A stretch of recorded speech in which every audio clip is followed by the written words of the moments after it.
Hi, everybody. Welcome to the 3 days belief camp training. It's very interesting because when I play the music right before the event, and I choose the music that I get inspired to get into the zone for the topic of the event. And I'm almost like half meditating. And halfway through the music, I was thinking, maybe Jessica's gonna join, and then Jessica's name pops up in a waiting room. And next I thought, Rogelio's gonna come today, and then Rogelio's name's gonna come. So I'm having this psychic ability right now, which is very, very fun to observe myself. Uh, First of all, I want to thank everybody for taking the time to be here. And this is an event that I have been doing for quite some time. There are people who join the Soul Purpose group newly who get exposed to this event to get to know a little bit more on a deeper level what we do. And also, there are people who are already in the program of the Soulpreneur and Self-Realization. And I actually love doing this event and also inviting people who are in the program because one of the things that I wanted to anchor this week, the 3 days and beyond, is that you will be hearing based on the awareness and where the mind is currently. So, one of the main work that we do is, and one of the main messages that I have is it's not really about the information that matters, but what to do with the information is what lead us to create a transformation. Yeah. And I'm gonna say that today and tomorrow and Thursday and next week because you hear that and you understand about it, but I'm saying that it's not about understanding, right? So there's a layer in this, multiple layers in the embodiment. And it's very interesting because today we're living in this informational age, right? So you can get any information that you want through Google, through YouTube, which is part of the Google. Now we have ChatGPT. Like, it's an abundance of information. And guess what? A lot of the informations are free and it's invisible and you take into the mind. And because it's not visible in the physical eyes, you sort of absorb and then you don't really know what you did with the information. Yeah.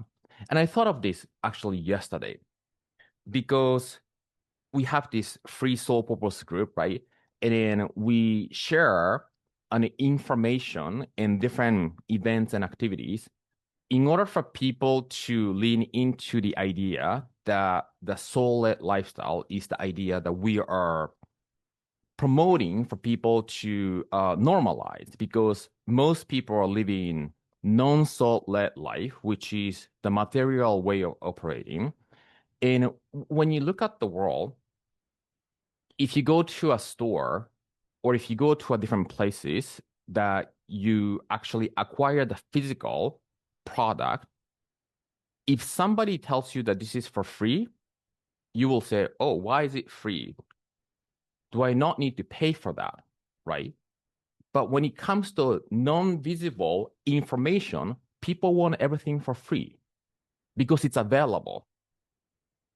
Do you see the difference? Like if you go to a store, like I don't know if anybody goes to Starbucks. I don't go to Starbucks, but let's say if you go to Starbucks, you wouldn't expect for people to be able to get anything for free other than the samples.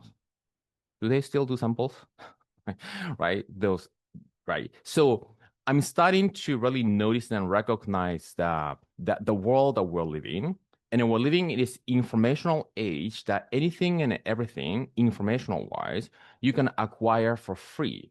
Now, the flip side of that is that because everything is for free and people know that they can access anytime, they don't prioritize it and they don't decide to change something inside of them to be able to create a change.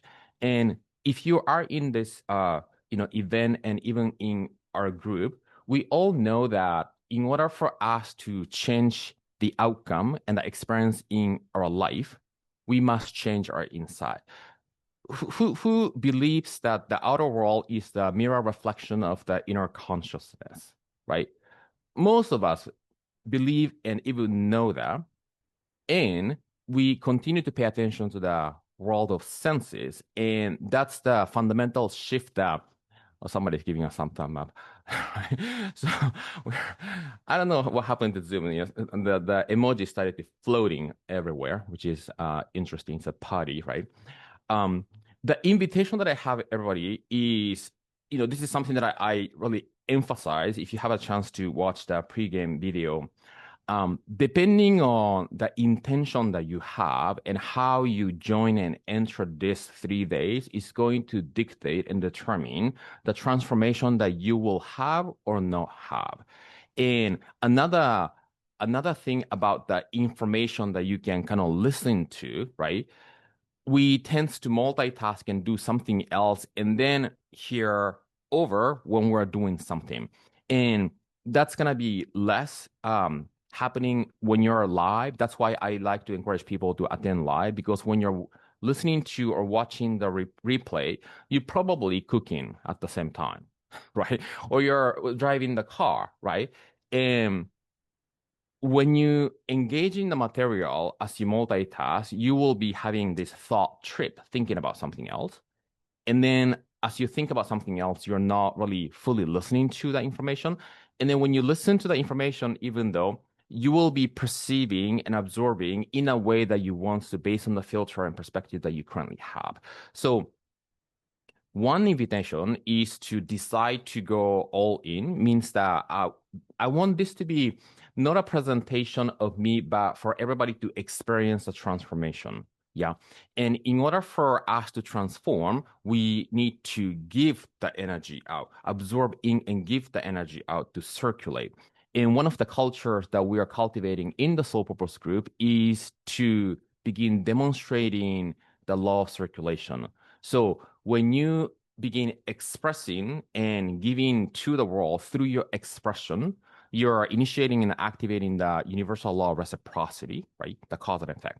So many people want a different result in elevated life and some sort of change in their life that is better in their own internal value than the currently they're experiencing, right? And in order to receive that, the first step that we want to cultivate is to begin giving. Yeah. So, and we're going to talk a lot about, the intuitive life and what it means to begin aligning with the laws of the universe. And I cannot stress enough how I have received a lot of the things that I have received by giving.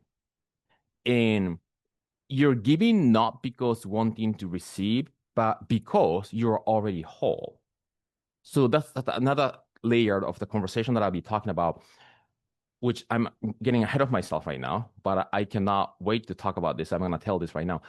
Many people who have raised in a destructive environment, which is the case for many, means that you have acquired some sort of programming through our parents' surrounding that limited us how we see and feel about ourselves, right?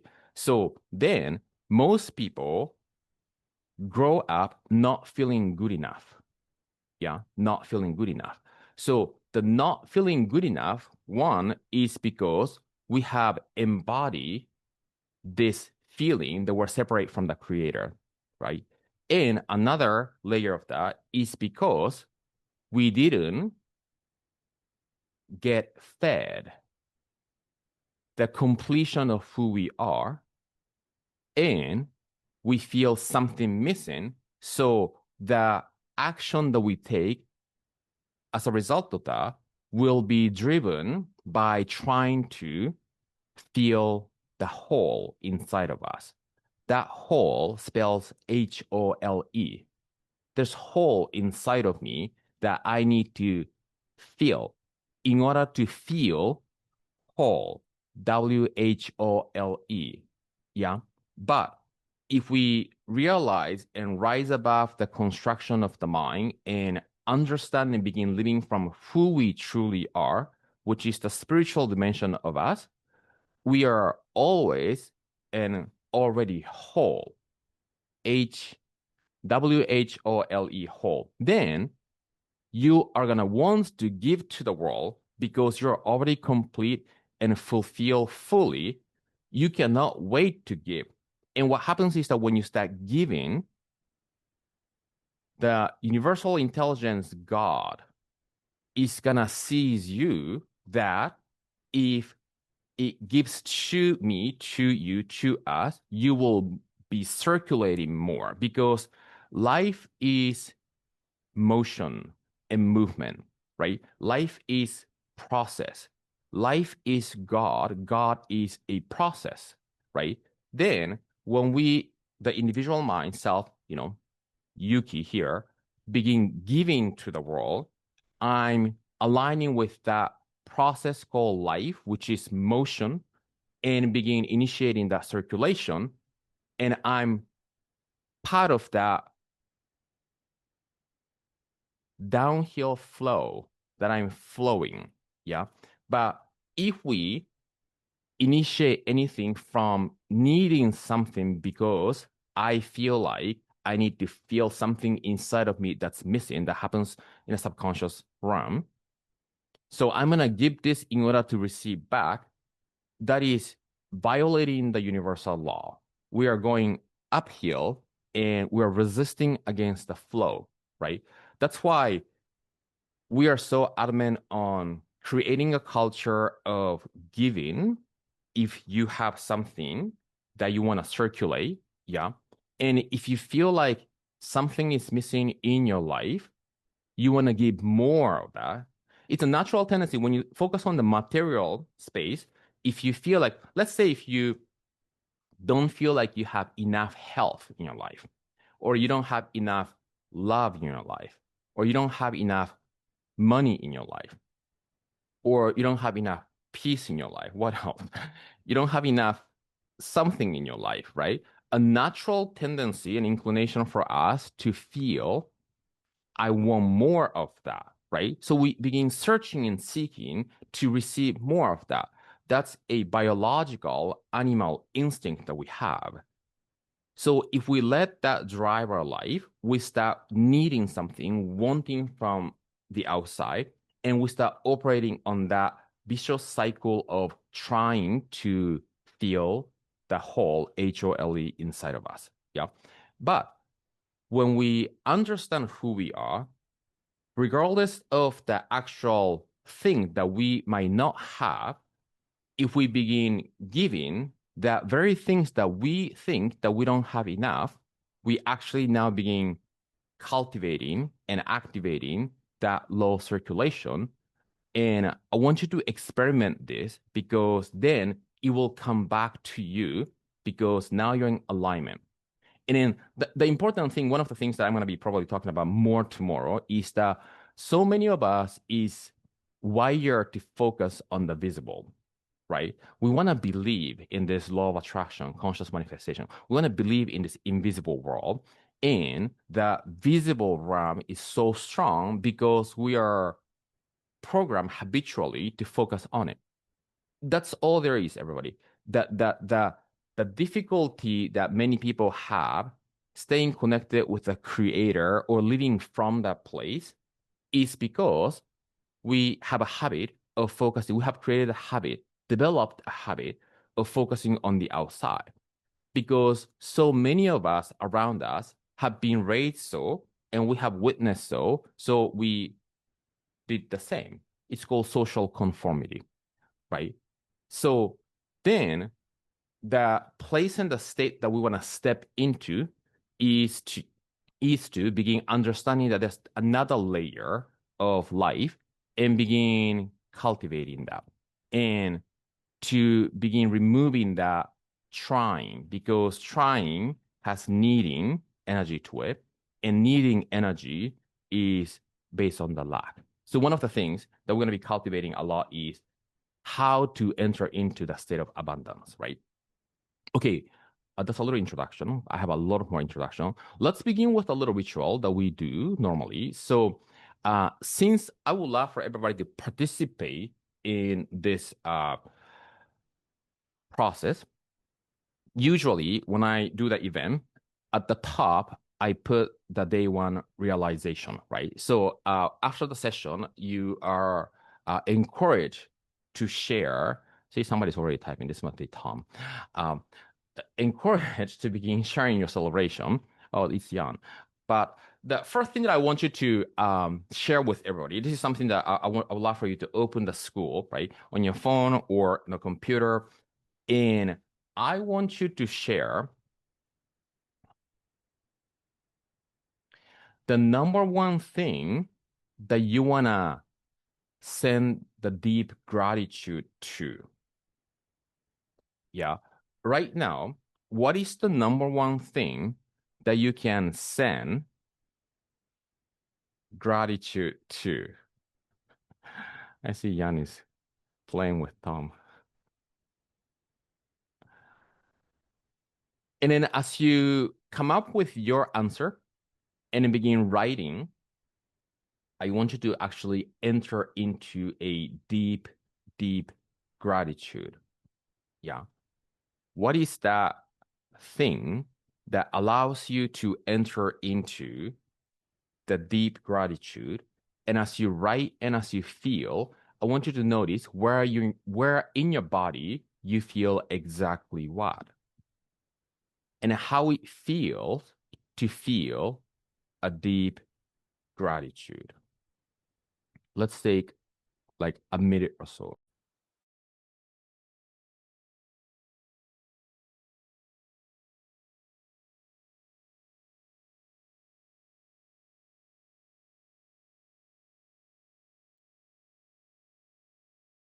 Dagmar is so grateful for the opportunities around me.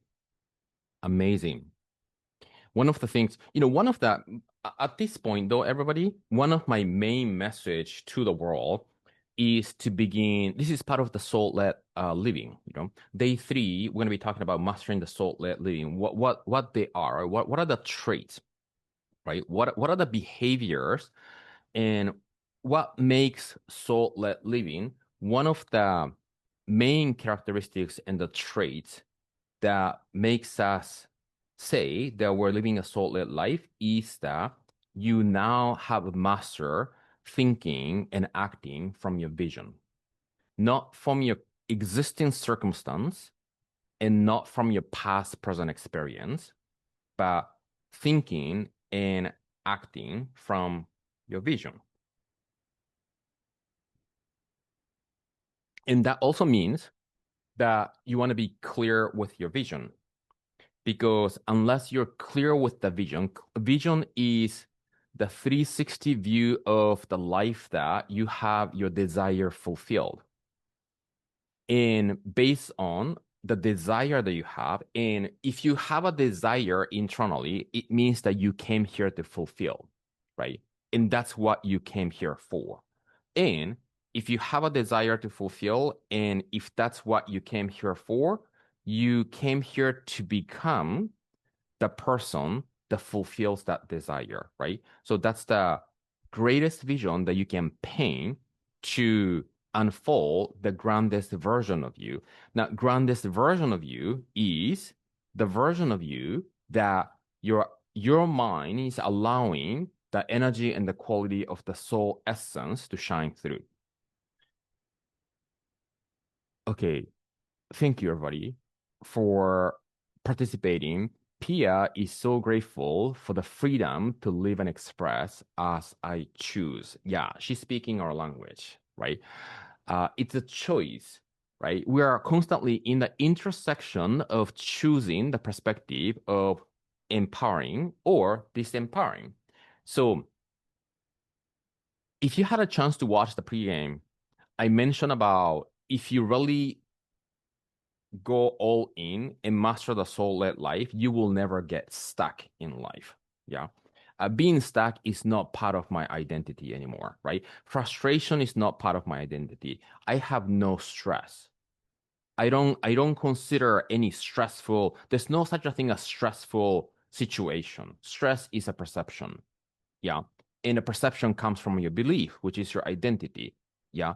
So some of the things that we are going to be doing this week is to begin recognizing our behavior and reaction to life and to noticing the identity that you are playing subconsciously and automatically because we have been wired to think and see ourselves so. And for you to see an option that actually doesn't need to be that way. It doesn't need to be that way. There's another way to live. Yeah. Okay, Travis has a lot of opportunities that he's grateful for. Rogelio is extremely grateful for health. Yeah, when you have your health, everything becomes expansive, right? Karen, amazing friends, exactly. And then Laura is her friend, obviously. Right. Um, Dawn is grateful for infinite abilities that are available to me. Oh, you're speaking our language, actually. There's an infinite possibilities and supplies. Ronald, grateful that I can help people live from their soul. Exactly. You know, that is one of the most rewarding thing, right? To really help people wake up and begin living life aligned with the soul.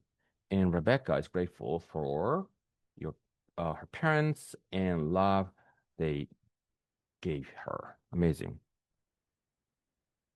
Amazing. Thank you, everybody.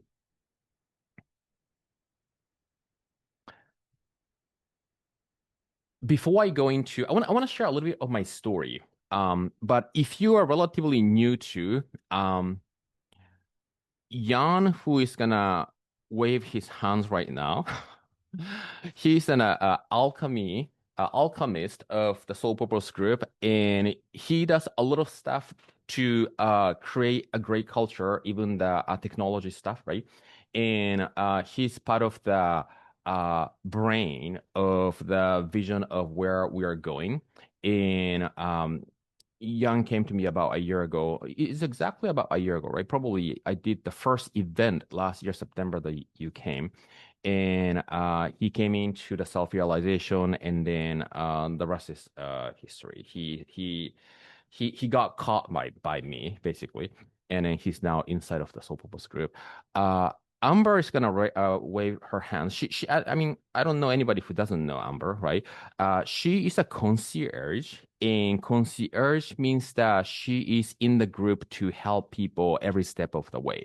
And not only logistically how to maneuver school and where to find what, but the real role of concierge, and also Rebecca, she might not be able to turn on her camera, but actually she can. Where did she go? I think she moved somewhere else.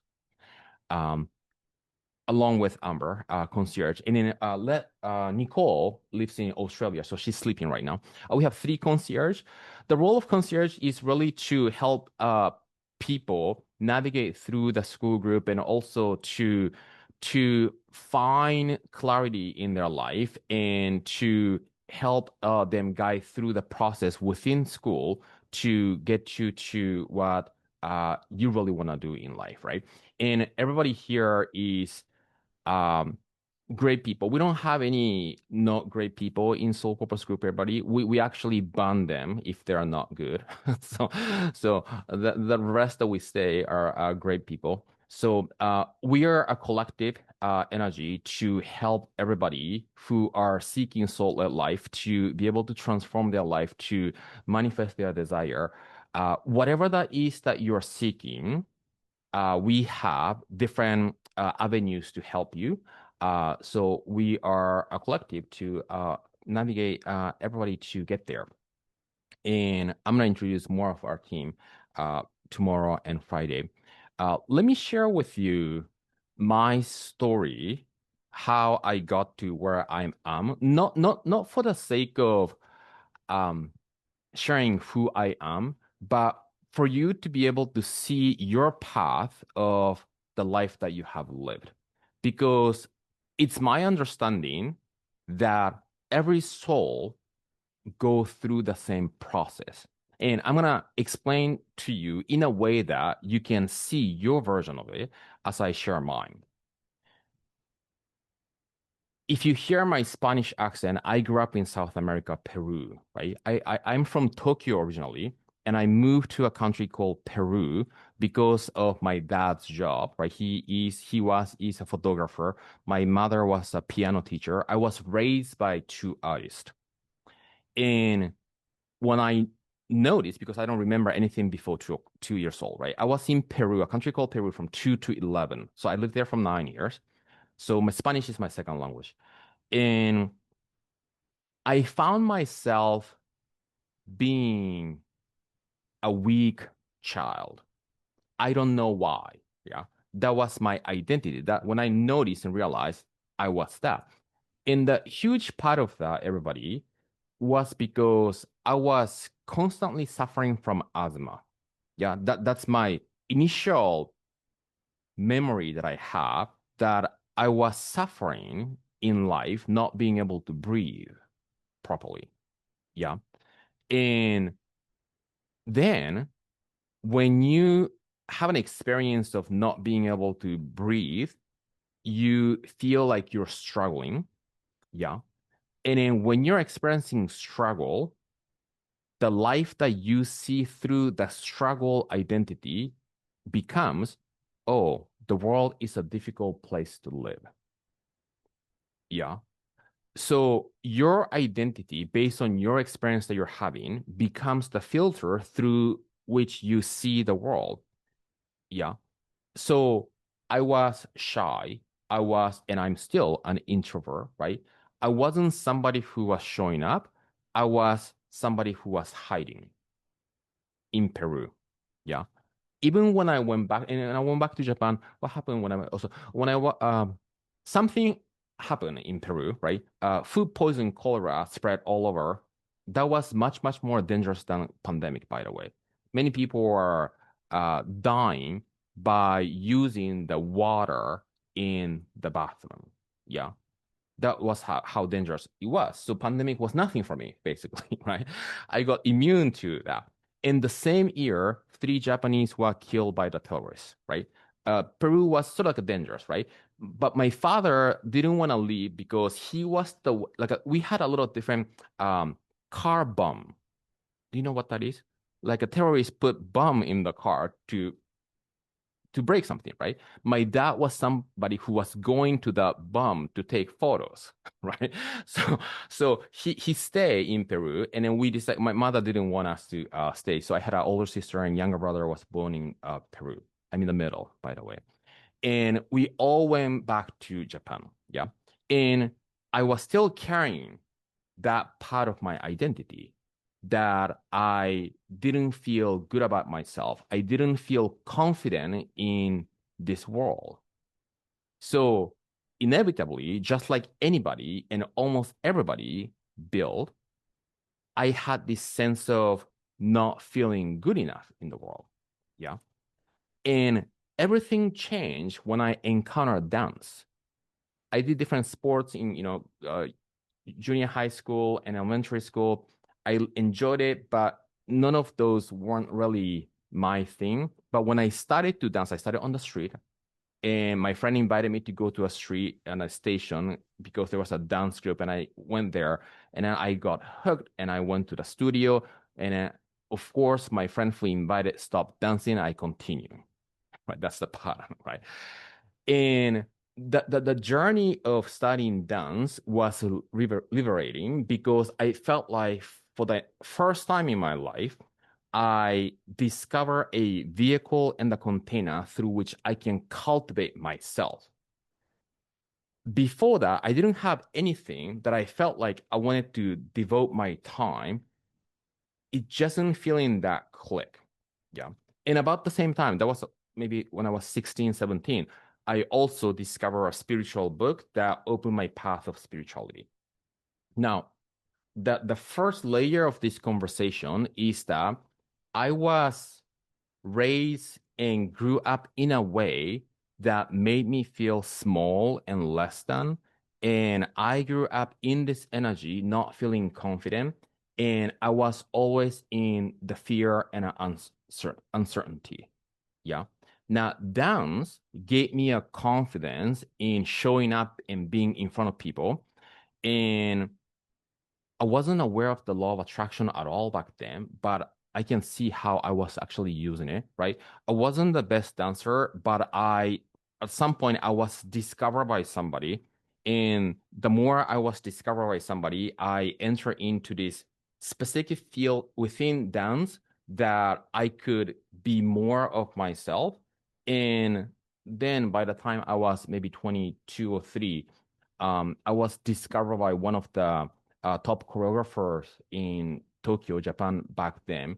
And I didn't have any I was working all the time, like a tour for artists or music videos or TV show. I was doing a commercial dance, right? Not like a ballet or contemporary. I was a backup dancer.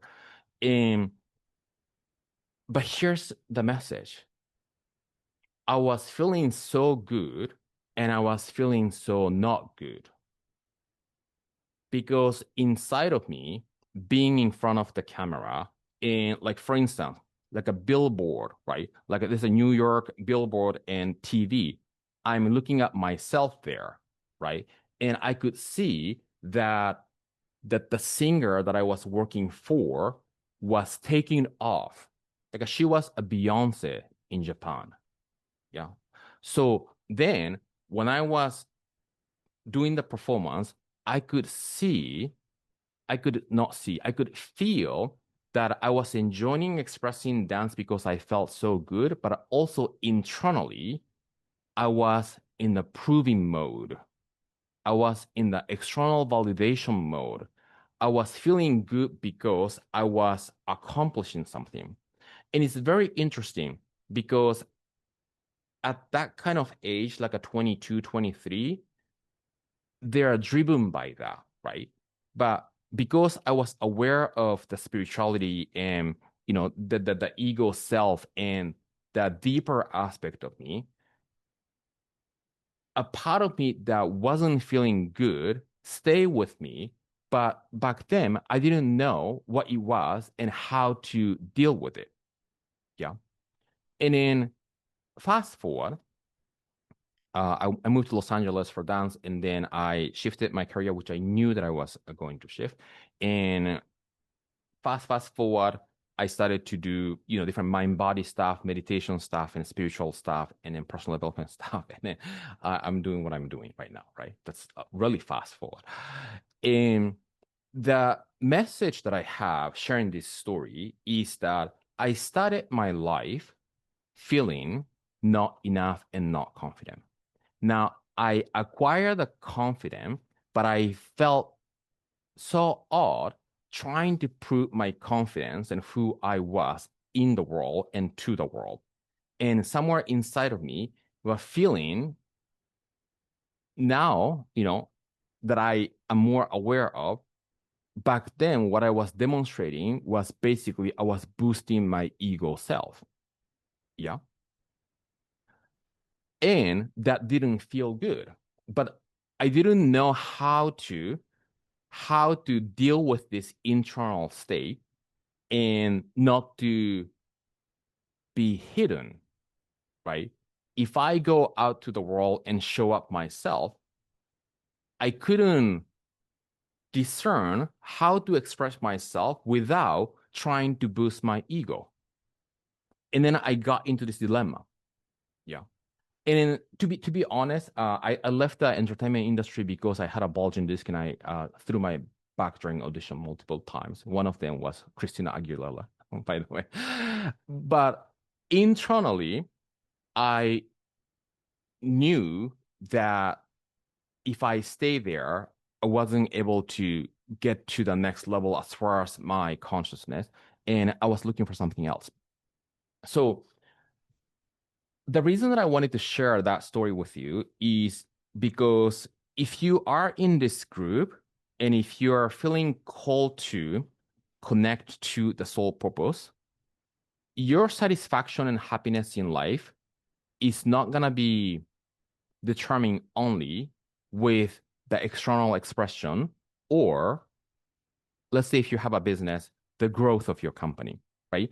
Many people in the material world, the success is based on how much you're showing up, but also how much money you're earning. Yeah. And if you are in this soul purpose energy, that is an attractive thing for all of us, right? Unless you have this sort of story inside of you that you don't want to be financially wealthy, right? I think anybody and everybody has the right to be financially wealthy. The abundance, we're living in an abundance universe. So we all want to experience abundance. And the desire of what abundance is varies based on what you desire, right? But anybody and everybody can desire whatever they want to express themselves. Yeah.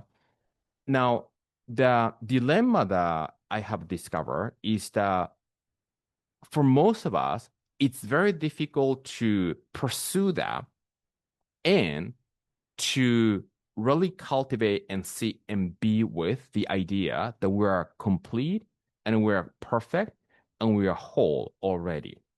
Yeah. I call that being doing gap. Yeah. We have this presence that we want to acknowledge and we want to be still to deepen our life because the present moment has a depth to it. It's not just like a glimpse of the time, but there's a depth in the presence that we can cultivate.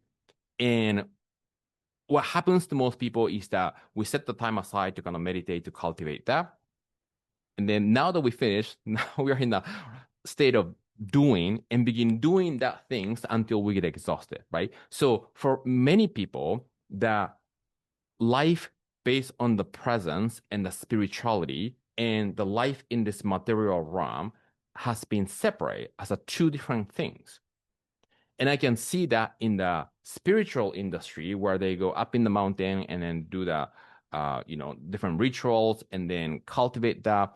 And in the personal development industry where they're all about achieving and accomplishing the next target and the goal. Yeah. My exploration has been is that I wanted both, right? I didn't want one of the other. I wanted both. But then I wanted both in a way that the doing can be a full expression of my being. Yeah. So the essence of who you are needs to express through your doing. Yeah. And I actually don't know anybody who specifically teach this integration. Many people talk about it, right? But what are the things that state of mind and the frequency and practices that we can actually do to be able to integrate the being and doing? Yeah.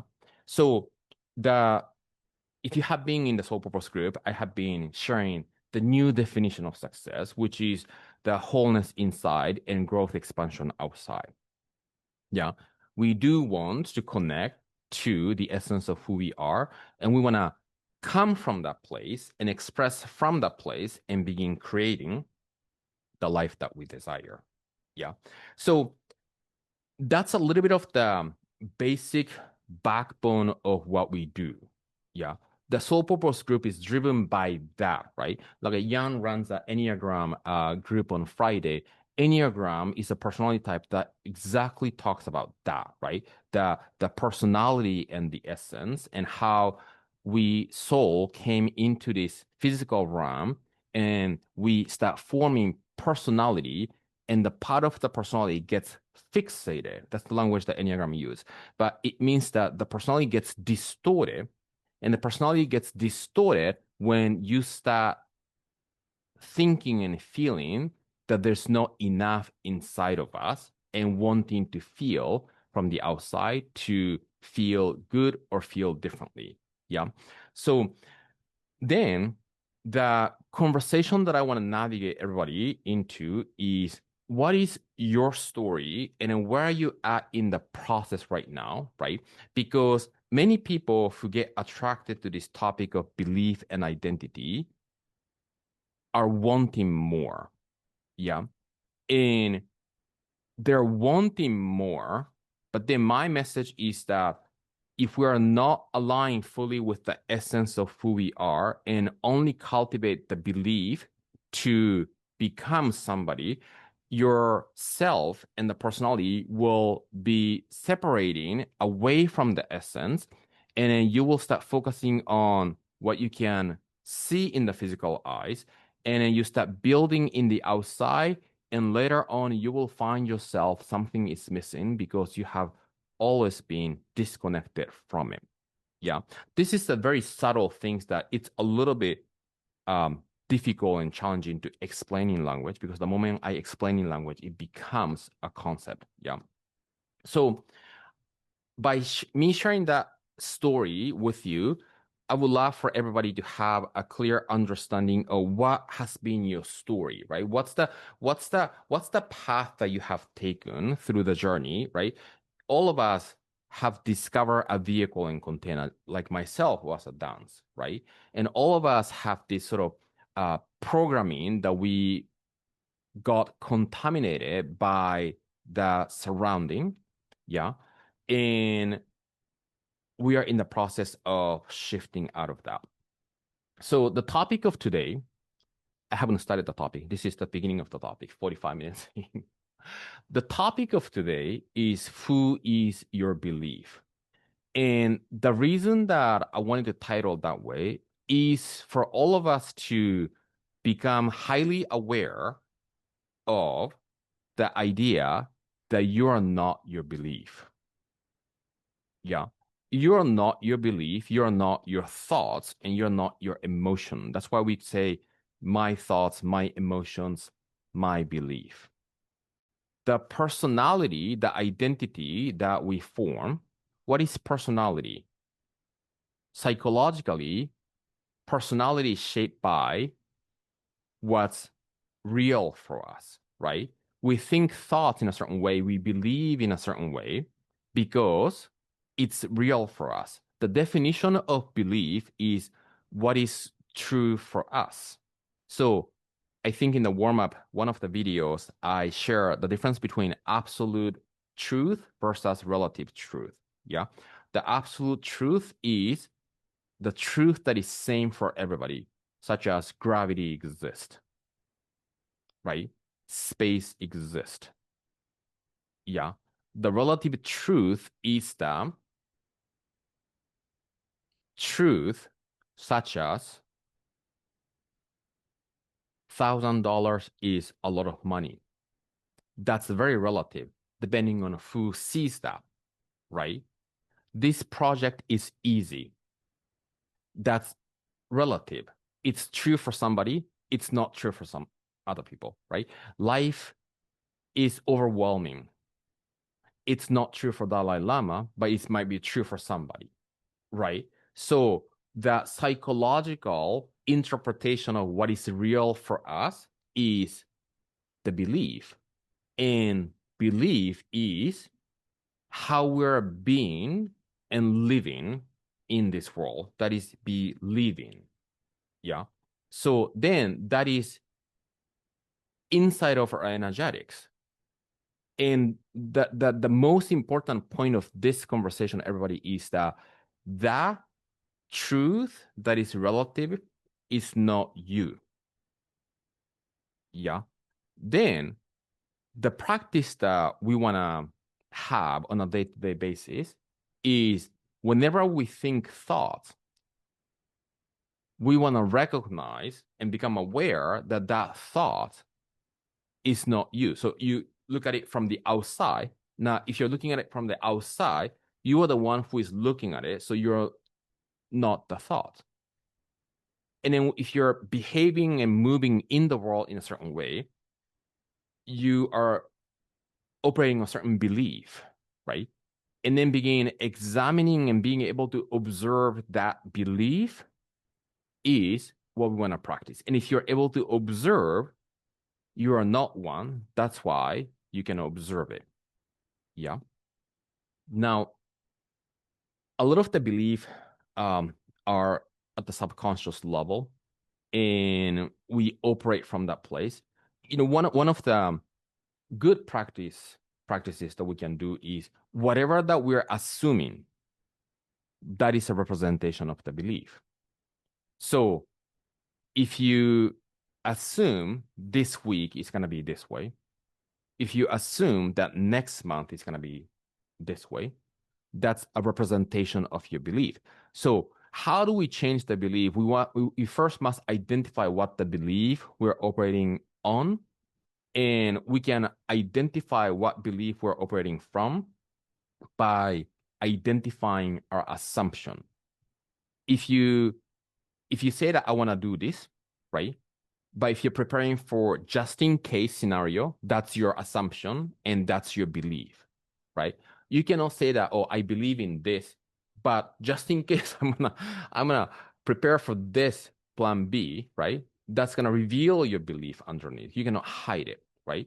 So anything that it's showing up as a behavior that we might be doing at the subconscious level represent the assumption, and whatever that we're assuming is based on the belief. Now, here's the thing though, in this group, we are operating from this self-realization idea, that the union of the self and the soul, right? The essence and the personality. But we are more and more focusing on the soul-led entrepreneurs who wants to build their business from a spiritual perspective. What I see over and over for people who wants to build a business is to learn the marketing tactics and the next social media thing or the next something, right? But if you really understand that every single circumstance arise based on the quantum resonance, quantum energetic resonance, every single circumstance and encounter that you have in your life is a result of your internal energetic resonance. It doesn't really matter what strategy or tactics or tool you use, because the universe is watching and sensing the energetics underneath it, right? So if we give this tactic to Mark Zuckerberg, and if we give this same tactic to person B who is studying you, it's not that the tactic that's going to work for them, but it's the belief and the assumption based on the identity that they cultivated that does the work, right? We can see that easily. Yeah. We can see that so easily. And when I explain this, everybody understands, not in the head, but most people are continued to look for the next strategy, next tactics. And the reason that I really want to express this and emphasize that is because what are we doing when we're looking for the next strategy or tactics or ways? We're saying that let me look for the next power in the outside, next powerful things that moves my business, next powerful things in the outside that allow me to change my situation, right? But the entire message of the Soul Purpose Group and what we're doing is that the power is within you, right? The power is within you, and you are not a strategy. You are not a tactics, right? So how can we work on that so that you can succeed and expand doing anything and everything? Because every decision that we make and everything that we choose to think that it's the best tactic is going to be the best because of your energetics, not because it is. Yeah. So in the Soulpreneur program, we don't really teach tactics. So I share the things that I'm doing that's working for me, but that doesn't mean that it's going to work for you unless you change your belief, right? And it will work for you, whatever you choose to do, if you work on your belief, because belief is what's true for you internally, and the life is going to reflect that truth that you're operating from. Let me read something. This is by Neville. He said, consciousness is the eternal light. which crystallizes only through the medium of your conception of yourself. Change your conception of yourself, and you will automatically change the world in which you live.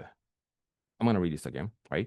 Consciousness is the light. So you are, the essence of who you are is the light that is shining. Yeah. And I came here as a light.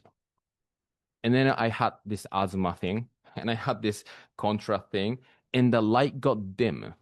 That dim is the mind that got constructed around the light, right? It didn't mean that light disappeared. Light is there inside of me, inside of you, inside of us. But we created a armor around the light using the mind through our experience, thinking and feeling that I am not good enough. Yeah. And because I became conscious of being not good enough, the world mirror as a place, as a dangerous, as a difficult place. Yeah. The world mirrors how we are expressing what we are conscious of being. But here's what he says. The soul essence, this is paraphrasing, I'm adding my language. The soul essence of who we are is light and complete and whole and perfect. And everything already is. Now, but this light crystallizes only through the medium of your conception of yourself. It means that your light can only turn into an expression through the mind by you choosing to see you in a certain way.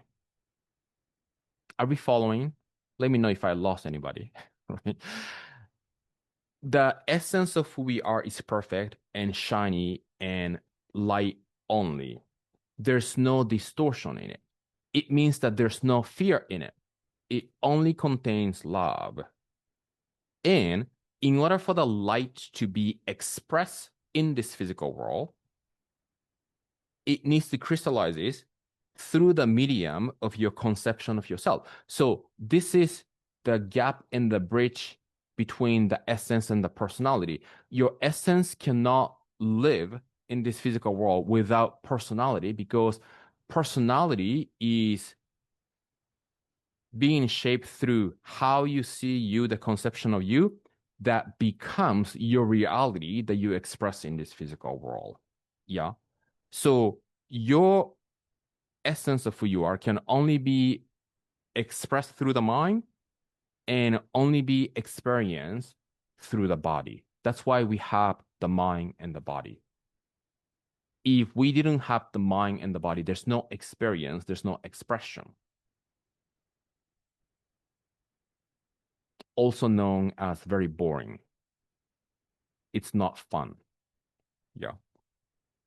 So the consciousness is the eternal light, which crystallizes only through the medium of your conception of yourself. Change your conception of yourself, and you will automatically change the world in which you live. So, two things that this statement is saying, right? It's important for us to understand the limitation and the distortion of the mind and begin letting go of all the false stories in the mind for you to express fully. That's number one. And number two, Neville is saying, if you have something that you want to see change in your life, he's saying, change your consciousness and forget about the outside. That's my interpretation. That's not what Neville said, but that's how I hear it, right? So I think the invitation this week is to really collectively begin forming a practice of not giving attention to the outer world when something is not serving. Because we want to continue to play the role as a creator of the cause of the outside effect. Let's say if you have a desire and you don't see that desire fulfilled, manifesting in a certain moment, We have an ability and choice and free will to choose to see it from a certain perspective in an empowering way instead of letting that lack thereof to cause us to feel disempowering. This is very important, everybody. This is one of the places that most people get stuck in the spiritual manifestation place, right? They're doing so good and they're doing empowering, and then boom, they see a lack. And then we let that lack cause us to feel disappointed or discouraged or whatever that emotion that is not gonna serve us to create more of what we want, right? So we wanna also have a discernment of, okay, this is the good energy. I like the sunshine. I like the nature outside. I like the people who are friendly. So we want to absorb and let that those outside to be the cause of feeling good and whole. But the moment somebody's rude, the moment somebody cuts you off, you don't let that be the cause of your reaction because frustration is no longer identity. This is a collective exercise. Overwhelm is no longer identity. And we can neutralize that situation and we have an ability to shift our attention and give energy to something else, right? So you shift our attention to give energy to something else, right? Whatever that person who cut you off or say something to you is living in the model of that person's world. It has nothing to do with us, right? That person probably had a little fight last night, right? And that's not your business. That's not our business, right? But we don't want to let any of the outside things that you might have thought triggering to let it trigger, because another message of this week, everybody, this is all about claiming our own power. The moment we react to life, we are giving energy and power away to the external situation, including the bank account, including the person next to you, including the rude person, whatever that, empowering situation, right? So the situation just is, and you always have the power. I want to share with you three of the top three statements that I anchor in myself that Bob Proctor said. There are three. And if you are somebody who wants to write down and attach things on the fridge, this is going to be a very good one, right? One is the best statement that I love sharing to the world is when he says, the soul is forever seeking its awareness of oneness with God. Yeah. The soul as is forever seeking its awareness of oneness with God. Now, my favorite piece of this statement is when it says its awareness of. He didn't say the soul is forever seeking the oneness with God because it's already and always one. Yeah. It's just a matter of becoming aware that we are one. So every single time when we have a fear-based thoughts or emotion, which commonly people have doubt and hesitation. Yeah. But by the way, doubt and hesitation are not soul-led living. Yeah. We're gonna throw those away by the end of this week. Yeah. If you're operating on the state of, I love that Amber is in doing that. We're gonna say goodbye to doubt and hesitation, right? Because whenever you're doubting and hesitating, what is doubt, right? If you are one with God, what is there to be doubtful about, right? There's no such a thing as uncertainty. You know, uncertainty is why do we feel uncertain about something when we are one with God and when we have a power to create something, right? If you if you don't see what's gonna happen next, you just create one, right? Because the inside is the cause of the outside, right? The moment we feel uncertain, the moment we feel doubtful, the moment we feel hesitating, we're giving power to something outside of us, right? And if we are aware of the oneness with God, there's no room, right? I cannot really explain. There's no room for the doubt to creep in. So it's just a matter of exercising and practicing that awareness of oneness with God. Yeah. And here's the thing though. You're not going to ask me how. You're not going to ask me how we cultivate. Yeah.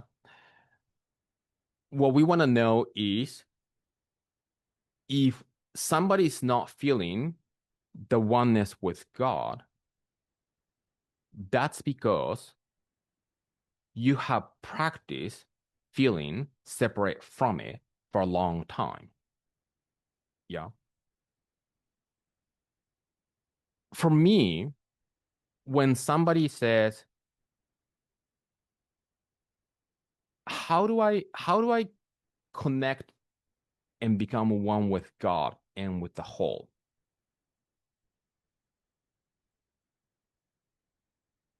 That's almost like asking how the time and the space are together. Space-time reality, right? It's just how it is. And the soul is one with the creator, one with spirit, one with whole. And the mind that learn how to individualize and segment and see things in a material way have accustomed to focus on it. And because we have focused on it for so long, even though internally there is this nudge in the feeling that we are more than what we can see, hear, smell, taste, touch, we have shifted away from feeling that oneness. So for me, it's sort of interesting when people ask, how do I reconnect to that? Well, you're already connected to it, right? So then the exercise that we want to do is what are the things? What are the things that I'm doing? What are the things that the mind is doing that is making me feel that I need to connect back? Because when you drop and undo what we have accustomed to do, you will find yourself there without asking it how.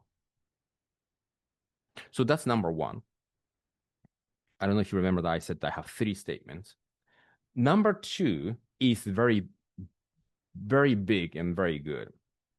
He said, everybody already knows what they need to be doing differently to change their life. So a lot of people wants to, let's say if somebody wants to change their health, they already know that they want to, exercise, change their eating and sleep and change their thoughts and change their friends and change their spouse and whatever, right? And everybody already knows what they need to be doing differently to grow their business. Yeah. But here's what he said. But nobody knows why they're not doing it. So everybody already knows what they need to be doing differently to change their outcome, but they're not doing and they keep doing the same thing. But nobody knows why they're not doing it because we have this subconscious pattern, the familiar pattern that shows up over and over that keeps us doing the same thing, right? So a lot of the information that I am sharing with everybody today needs to drop down into the level of the subconscious to be able to shift how you can begin showing up differently. Yeah. The whole statement is everybody already knows what to do things, how to do things differently, but nobody knows why they're not doing it. Okay. Number 3, the last statement is if you do not consciously and deliberately form a good habit, you will subconsciously begin forming a bad ones. Yeah. If you do not consciously and deliberately, we can paraphrase it, right? If you do not consciously and deliberately think thoughts from your vision, if you don't practice thinking and acting and living from the vision, you will subconsciously start thinking and acting from the existing circumstance or how you have been accustomed to think. Yeah. So if we really want to begin these are the secret to change, right? So if you really want to change something in our life, we must understand the mechanism of the mind, and belief is sort of like the main part of that, right? And the most important belief is to believe that your belief is powerful. So we are not gonna entertain an idea that, oh, I've been living this way for this amount of time. It's gonna take a long time to change because that's another belief, right? So what we're gonna begin practicing is because I am, you are, and we are so powerful, I can change the belief by choice right away. Yeah. I don't really believe in the 21-day thing. Yeah. I believe that you can change any beliefs and behavior the moment you choose to change it. Yeah. It's an instance because you just change it and you just keep changing it and you just changed it. Right. So we want to kind of recognize how actually we might be operating. Yeah. The belief and the assumption. Understanding and being able to identify that is huge.